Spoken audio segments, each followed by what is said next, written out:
일본 정부가 20일 반도체 생산 소재 포토레지스트 수출 규제를 완화했습니다. 일본이 한국에 완벽하게 패한 상황인데요. 청와대는 이에 그치지 않고 일본 정부가 자발적으로 수출 규제를 해제한 것이며, 이는 일부 진전으로 볼 수 있지만 수출 규제 문제에 대한 근본적 해결 방안으로는 미흡하다고 평가했습니다. 한마디로 한국 정부는 일본 정부가 한국에 내린 수출 규제를 전부 해제하기 전까지는 계속 압박하겠다는 의지로 풀이됩니다.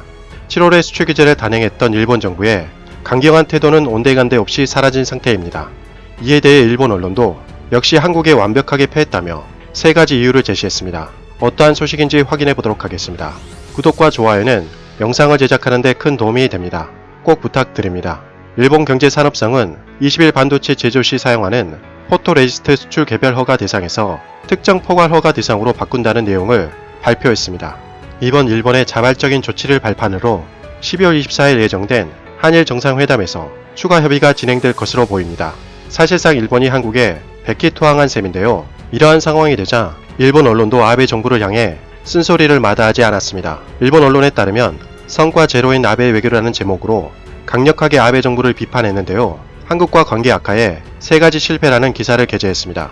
첫 번째 실패 이유로는 적으로 삼아야 할 상대를 잘못 골랐다는 것입니다. 나라와 나라 사이의 관계에 대해 보았을 때 상식적으로 일본은 한국과 사이좋게 지낼 수밖에 없는 국가라고 봤습니다. 일본과 국경을 맞대고 있는 나라는 미국, 필리핀, 러시아, 중국, 대만, 북한, 그리고 한국입니다. 미국은 너무 멀기 때문에 이 중에서 중국에 대항하기 위한 전략적 파트너가 있다면 한국 말고는 없기에 한국과 가까이 지내야 한다는 뜻입니다. 그러면서 민주주의 국가끼리 가치관도 크게 다르지 않는데 현재 일본과 한국이 싸워서 가장 이득을 보는 나라는 중국이다라는 것을 아베 정부는 잊어서는 안 된다고 강조했습니다.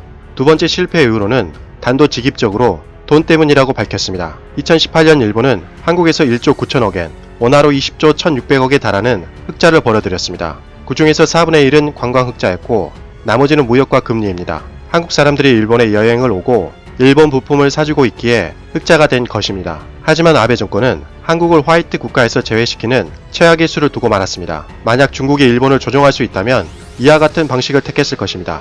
그 정도로 중국에 이익이 되는 외교적 악수였습니다. 세 번째로 아베 정권은 외교를 일본 인터넷 우익 재료로 사용해서는 안 된다는 것입니다. 분명히 우익들은 한국을 혼내줄 수 있어서 상쾌하다고 기뻐했고 아베 총리의 단단한 지지 기반이 되었을 것입니다. 이는 미국의 압력으로 야스쿠니 참배를 하지 못한 점을 한국을 공격해서 점수를 되찾는 것에 불과합니다.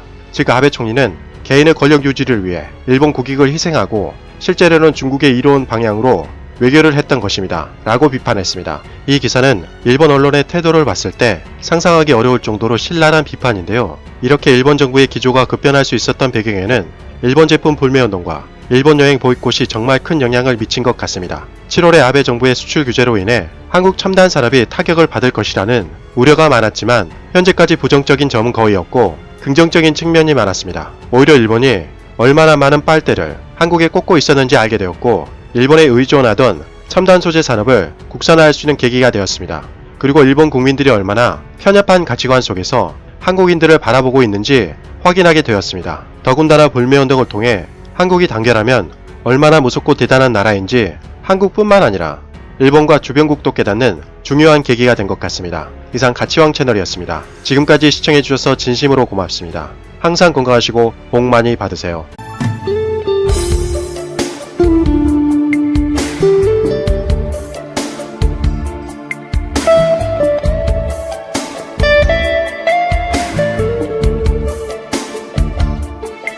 you